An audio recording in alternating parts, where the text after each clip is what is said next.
welcome to Sephora. I'm looking for a perfume that's not too perfumey.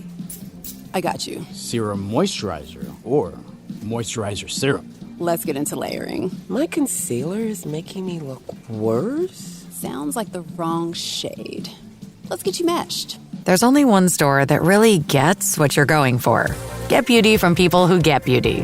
Only at Sephora. Hi, Let's get you a basket.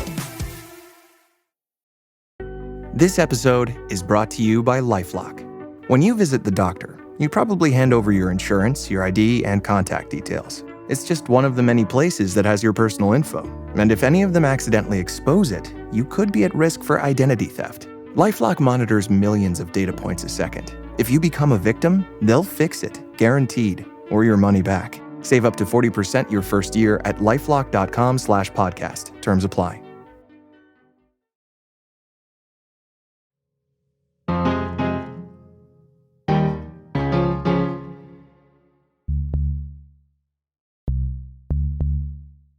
In the final days before the election last fall, presidential candidate Donald Trump told a crowd in New York City about his goals for bringing Robert F. Kennedy Jr. into the MAGAverse.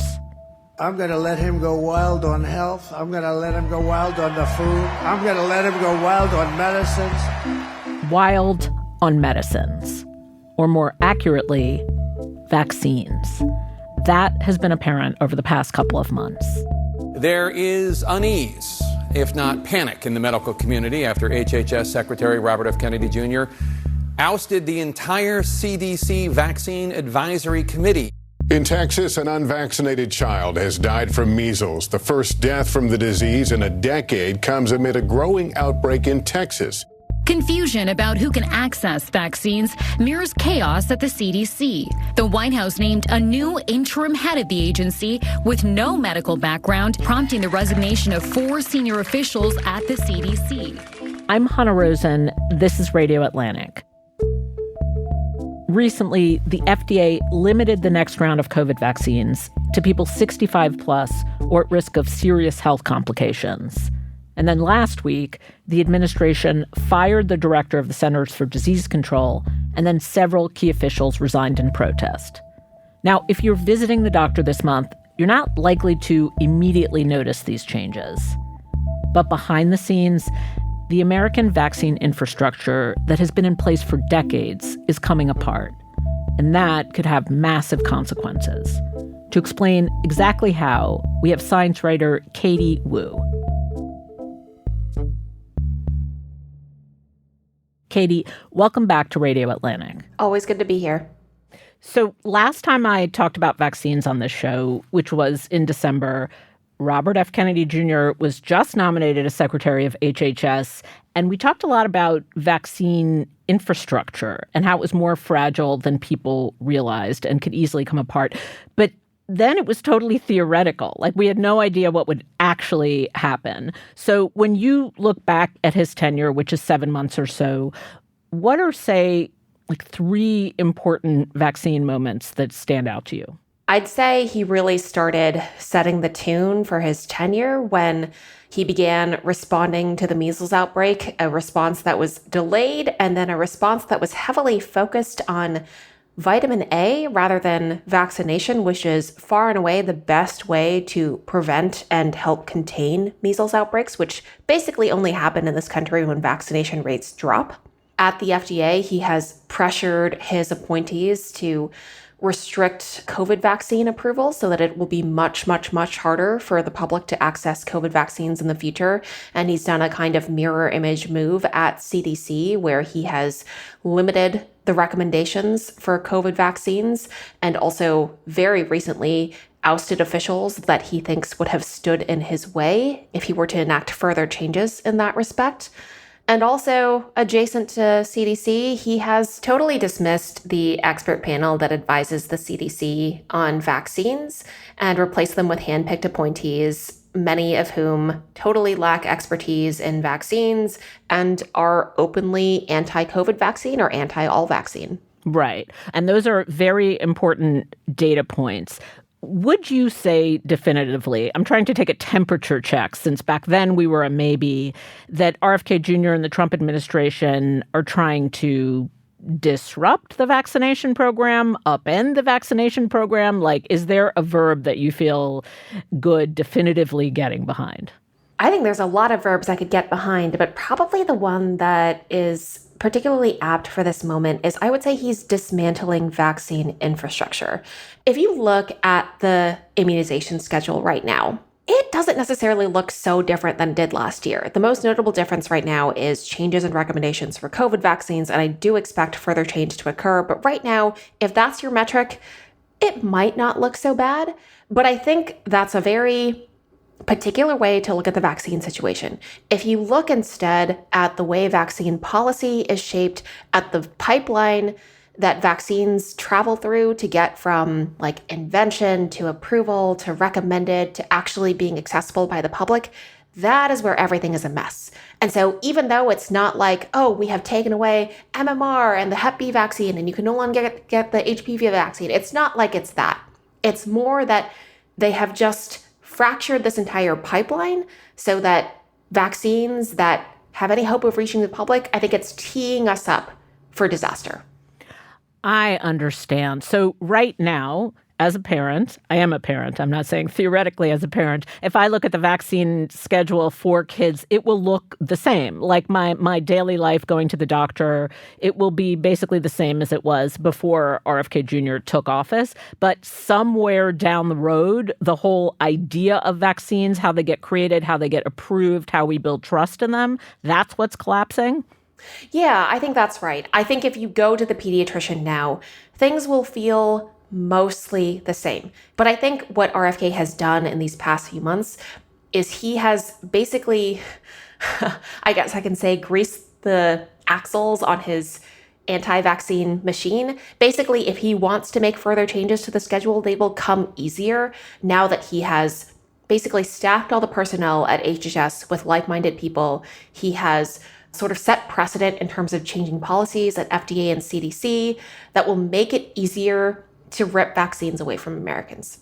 Right. I mean, what I'm taking from this is that we started his tenure alerting people that the vaccine infrastructure was indeed more fragile than it seemed, and now we're actually seeing that play out. This week, RFK Jr. wrote in the Wall Street Journal about trust. He wrote that trust has collapsed, that the American people no longer believe the CDC has their best interest at heart, and he is here to restore that trust and return the CDC to its core mission. How do you understand this op-ed that he wrote? Because trust is an important word, and that is true. Like, trust has collapsed in the system. So it's that sentence is correct. Right. And I think that's exactly it, right? That's what makes this op-ed a potentially powerful politician's tool. I think RFK is very good at saying things that feel incontrovertible or unimpeachable in some way. Like, we need more trust. We need healthier children. We love safe vaccines. Great. Me too. But I think this is the thing. The sort of evidence that he uses to support this case that trust has collapsed and the American people have been failed by this corrupt CDC, I don't see that. And certainly the folks who have run CDC and worked at CDC and benefited from CDC, which, let's be clear here, is all of us, I don't think people generally see it that way. Sure, there have been public health missteps, including very recently during the pandemic. The CDC is not perfect. The government is not perfect. Public health officials are not perfect. There have been errors that should be, faced full on and addressed in the future. But he's painting this as an agency that has just been corrupted by pharmaceutical influence and, overridden by ideology. And vaccines are not a proud hallmark feature of their work. And I have never seen it that way. I think you would be hard pressed to find someone who has, followed the evidence, followed the facts in this country, and actually does see it that way. It is true that, the data, the polling has shown that trust in public health officials, in scientists, even in primary care physicians has dipped somewhat in recent years. And I do think some of that is attributable to the pandemic and also the increasing politicization of science. But a lot of people still do generally trust in science and medicine and public health. That is why people who have primary care physicians go to their doctors and ask, hey, what should I do? It's why most people in this country still say they get their children vaccinated, and not just because their schools require it. They support this kind of general infrastructure, and they support funding of public health initiatives, research into science and medicine. Like, people want cancer cures, and they trust that there are experts in this country that are being funded to do that work. I think Kennedy is spinning this narrative to support his own political agenda, which, sure, that is what politicians do, but I think he's weaponizing this skewed portrait of science to do so. I want to talk about this at the point that it interfaces with people. Let's start with the COVID vaccine. So recently, RFK Jr. limited the availability of the COVID vaccine, saying that people without underlying health conditions and people under the age of 65 had to consult with their doctor. What difference does something like that make?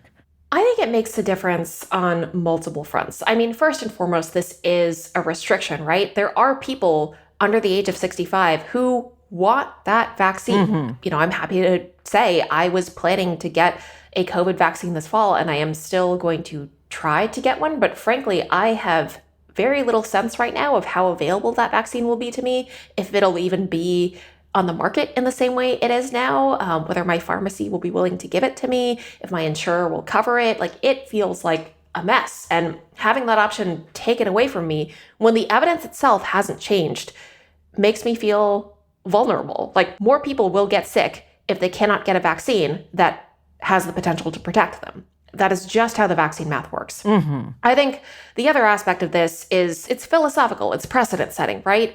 This was maybe an easy domino to tip over initially because there has been more ambivalence about the COVID vaccine. This is a newer vaccine. This is an especially politicized vaccine.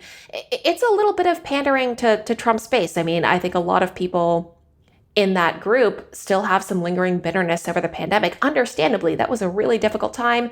As we mentioned before, public health messaging was not perfect during that time. This is kind of an easy vaccine to push around. Mm-hmm. But once you start that, it makes it a lot easier to say, we showed you this vaccine, it's got some issues, we restricted it. It sort of feeds into this narrative that there was something wrong with the vaccine system. They're pulling back on recommendations that were already issued. Why not do the same for other vaccines? Right. So it's like a gateway move. Like, you take the weakest link, you establish what the narrative is, and then you apply that narrative to other vaccines. Exactly. And I mean, it's also like an interesting way for them to sort of do like their own little beta test. Like, can we do this? Did we pull on the correct threads at FDA and CDC? And it seems like they certainly did. Now they have a playbook for the next one and the next one and the next one.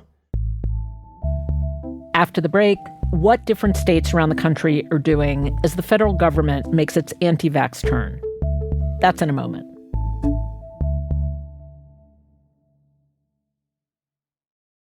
Claptrap here. 2 big things are coming this fall. Borderlands 4 and Spotify Wrapped. So stop listening to that one playlist that reminds you of your ex who only made you cry. Talking about you, Veronica. And pre-order Borderlands 4, coming out September 12th. Rated mature.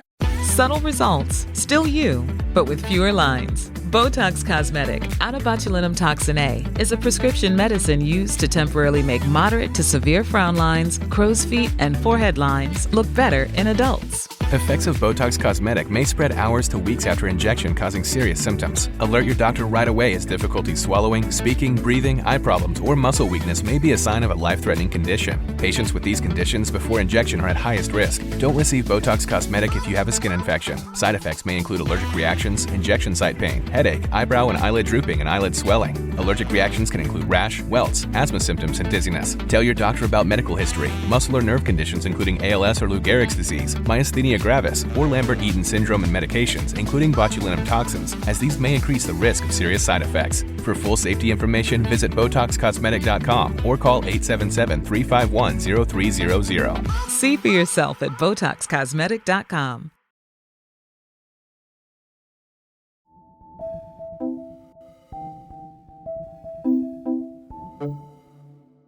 This week has been short but filled with vaccine news.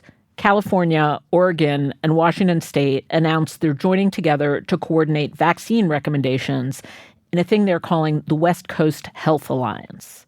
On the other side of the political spectrum, you have Florida. The state's Surgeon General, Joseph Ladapo, made this announcement on Wednesday. Which is that the Florida Department of Health, in partnership with the governors, is going to be working to end all vaccine mandates in Florida law. All of them. This news would make Florida the first state to end vaccine requirements, including for school children. Every last one of them is wrong and drips with disdain and slavery. Who am I as a government, or anyone else, or who am I as a man standing here now, to tell you what you should put in your body? So, Katie, we have more liberal states organizing to develop recommendations outside the federal government, and then the most loudly anti-vax state ending vaccine mandates. How do you make sense of this news? I think this is more of the same of what we've already been seeing for a few weeks or months now. This fracturing of the American landscape on vaccines. Increasingly, scientists and public health experts across the country are feeling that the federal government is no longer an ally in keeping America safe from infectious disease. And so different parties are striking off on their own. You know, we've seen professional medical societies doing this, developing their own sets of recommendations. States are now doing the same. And a lot of them, I think, are trying to be in line with those professional medical societies so that there will be some sort of consistency. But because not every state is doing this, and some states are going in what is essentially the opposite direction, this really will lead to kind of patchwork across the country, which is going to make it extremely confusing to live here or, God forbid, move between states. So you've described it as a continuation of what we've been seeing, but Florida sounds like it's crossing a line. I mean, both in the tone and the totality of that mandate. Is that true, or have you seen that before? I do think Florida is crossing a line here, and this is pretty unprecedented in one respect. Though I will say, you know, we did have some precedent for states striking off in different directions and lifting mandates or regulations or recommendations at different times, you know, during COVID, for instance. So this isn't shocking in one respect, but for Florida to do this in particular with school mandates, it's especially dangerous and it's especially bold, because what happens to kids in Florida does not just affect kids in Florida. People travel between states in this country. People travel in and out of this country constantly. This is risking Florida becoming a reservoir for all sorts of diseases that will spill over into the rest of the country and endanger us all. I want to talk about the Centers for Disease Control. At Kennedy's behest, Trump removed CDC Director Susan Menares, who'd only been on the job a few weeks, and then several key CDC officials resigned. What is the CDC's role in the vaccine infrastructure? Like, why does it matter to the average American who's in charge there? Yeah, CDC is a huge deal. And I think a good way to frame this is the FDA approves vaccines. So they basically say, here are the vaccines that you can get. And then CDC takes those available tools and recommends how people should get them. And so CDC recommendations are incredibly powerful. They publish the National Immunization Schedule. And, you know, these are not mandates, but they are national recommendations that guide how states require vaccines in schools, how pediatricians recommend vaccines in their offices. It's this unified grand theory of how we do immunization in this country. Without the National Immunization Schedule, there may not be a super clear universal resource for doctors to turn to. For example, like pediatricians do have the American Academy of Pediatrics, that's their professional society, and they also publish vaccine recommendations. You know, other groups like family medicine physicians or obstetrics and gynecology may do something similar, but it's not the same unified, like across all of health and medicine, across the entire nation, kind of sweeping here is the national recommendation for all of you to follow so that things will mostly look the same in Kentucky as they do in Florida, as they do in Massachusetts, as they do in New York. Like, it's just going to be a little bit of a mess everywhere. Right, which is like so much else. I guess what I'm taking from what you're saying is how deeply, deeply politicized vaccines have become. So the COVID vaccine, we all know, was politicized, and all of COVID. But now the entire vaccine infrastructure is politicized. It's like red state, blue state vaccines. Yeah, I mean, it may start to look that way, right? Like, I don't think it will fall perfectly along political lines. I think it's worth mentioning that some red states have historically been some of the ones with the highest childhood vaccination rates, in part because of how they do school entry mandates, and that's really notable. But it's hard to predict exactly where things will go, just that things are likely to look different in a lot of places. And I think access is also going to be a big issue, right? I mean, depending on how insurers decide to cover these vaccines, insurers have typically looked to CDC recommendations to decide what vaccines they're going to cover. If CDC starts recommending fewer vaccines, or if CDC is telling them one thing while the American Academy of Pediatrics is telling them another, who are they going to follow? Is it going to differ by state? We're already seeing a little bit of chaos with CVS and Walgreens deciding to do different things in different states when it comes to vaccines. Immunization and just being protected from infectious diseases generally works best when as many people as possible have a degree of immunity. Infectious diseases are everywhere, all the time. The reason that we don't get more sick more often than we do is because we have immunity. And when we start to take those barriers down, those pathogens, those viruses, those bacteria, they're not going to pull back on their offense. They're still going to be there, and we'll just be more vulnerable. We actually have seen a measles outbreak, and there was interesting reporting in KFF Health News that showed confusion at the CDC did actually prevent the agency from correctly responding in Texas. What did you see playing out in the measles outbreak that already happened? Right, and I think this is a really good example to look at because those children were already unvaccinated before RFK took over. But I think what's key to focus on is the response or, lack thereof from HHS. I think under a different administration, and we have had other measles outbreaks in recent decades under different administrations, there should have been a really strong concerted response led by CDC, led by the Secretary of HHS, championing vaccination, sending resources, ensuring that people were well informed about what causes these sorts of outbreaks, again, lower vaccination rates, and, having clear corrective action. The response this time around was muted. It was not terribly focused on vaccines. It pushed unproven treatments that may have endangered some people's lives. And in Kennedy's recent op-ed that we were talking about, he honestly had the most bizarre description of the response to this outbreak. He praised it and said things that I fundamentally disagree with, like the outbreak ended quickly. Did it? It was the largest measles outbreak we've had in this country in decades. Measles was declared eliminated in this country about 25 years ago, and suddenly we have this massive outbreak in which multiple people have died, and you call that an outbreak that ended quickly? He also proudly described the outbreak as neither pro-vax or anti-vax.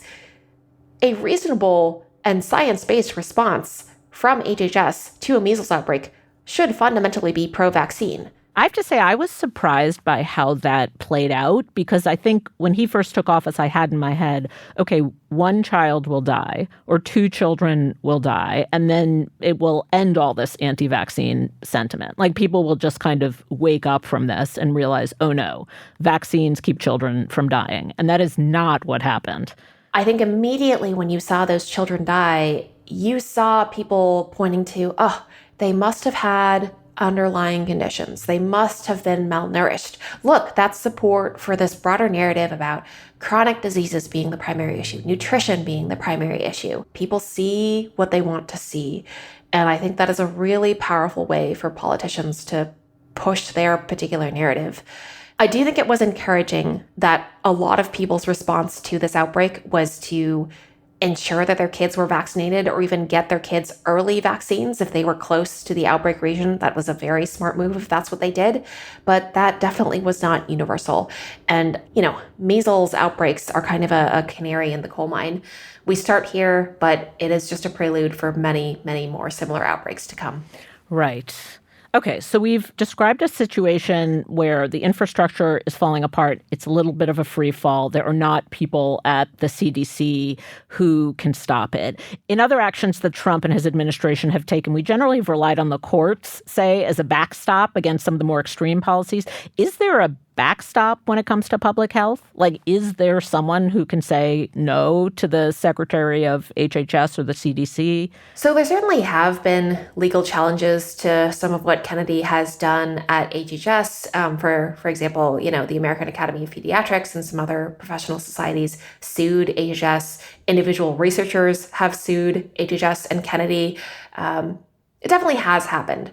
But for the most part, I have actually not really seen as many successful legal challenges as I might have hoped to see, which to me tells me that the system of checks and balances is not really holding Kennedy to account.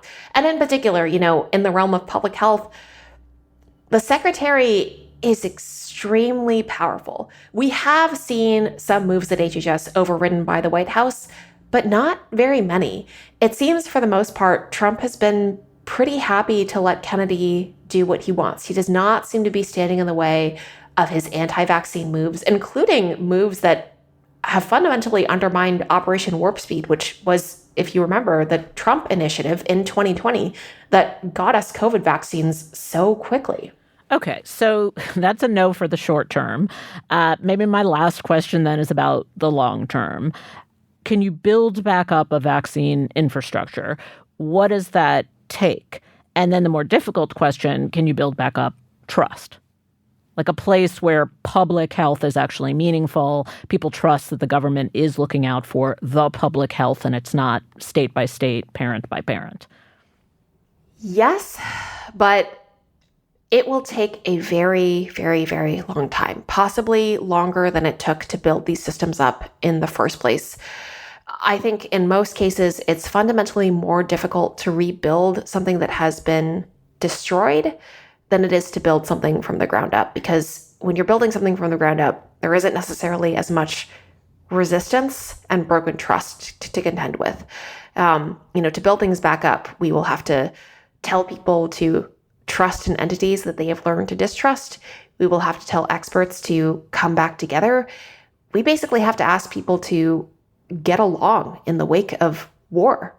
And I don't see an easy path forward in that. Wow. Okay. So what do you do? Honestly, do you just do your own research and find a doctor you trust? How does an average person navigate in a place where the easily trusted institution, the vaccine list, the CDC, is no longer trustworthy? Is it just live in a state that has good health policies and find yourself a good doctor? Yeah. I think for the most part, doctors across the country are still pretty unified in following the evidence, following the recommendations of their professional society, which, as far as I can tell, are still hewing very closely to the evidence and trying to step in where the CDC has not been able to.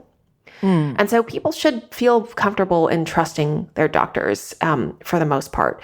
That is not something that I have any qualms about. Mm-hmm. I think the trick with that is not everyone has access to a doctor. Right. Not everyone is going to be able to get those vaccines covered. And I think now doctors and patients are being put in a bind where their government is telling them to do one thing and the science is telling them to do another.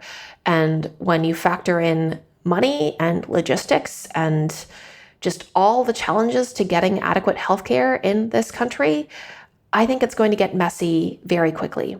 I don't know that advice will be the problem. It may truly be access and equity. Katie, thank you for explaining that to us. Of course. Thank you for having me.